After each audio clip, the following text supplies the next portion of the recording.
Hello friends, One, once again welcome to my YouTube channel. আজি কাতি বিহু সকলোকে কাতি বিহুৰ শুভেচ্ছা জনাইছোঁ।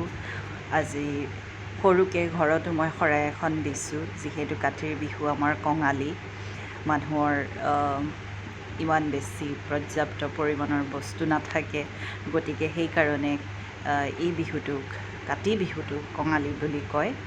গতিকে খুব বেছি একো কৰিব নোৱাৰিলেও সৰুকৈ মই শৰাই এখন দিছোঁ। মোৰ বেলকনিতে থকা এয়া তুলসী আছে, কেইবাটাও টাবত আছে, নিজে নিজে হোৱা পুলিবিলাক ডাঙৰ হৈছে আৰু সেইকাৰণে তাতে মই চাকি এগছ জ্বলালোঁ, ধূপ ধূনা জ্বলাইছোঁ, মাহ প্ৰসাদৰ শৰাই এখন আগবঢ়াইছোঁ আৰু এয়া ধুনীয়াকৈ চাকি গছ জ্বলি আছে। খুব সুন্দৰ এটা পৰিৱেশ এতিয়া হৈছে সন্ধিয়া সময়ত আমাৰ ঘৰত। ভাবিলোঁ আপোনালোককো দেখুৱাওঁ, সেইকাৰণে মই ভিডিঅ'টো অকণমান কৰিলোঁ। আপোনালোকে কাতি বিহুত কি কৰিছে, এনেকৈ ধূপ চাকি জ্বলাইছে চাগে, তুলসীৰ তলত শৰাই আগবঢ়াইছে, নহয় জানো?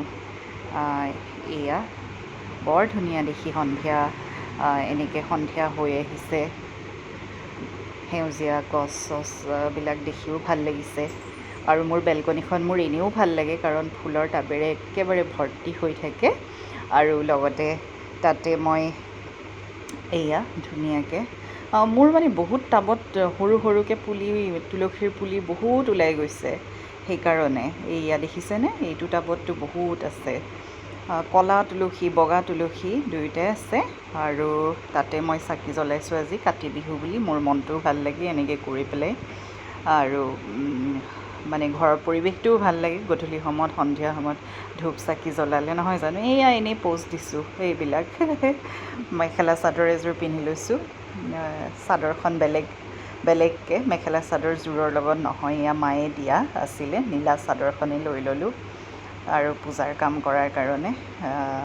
এয়া সৰুকৈ ময়ো শৰাই এভাগ দিলোঁ আৰু এয়া বহুত তুলসীৰ পুলি হৈ গৈছে আৰু তেনেকেই আছে, আৰু মই বেলেগকৈ একো কৰা নাই।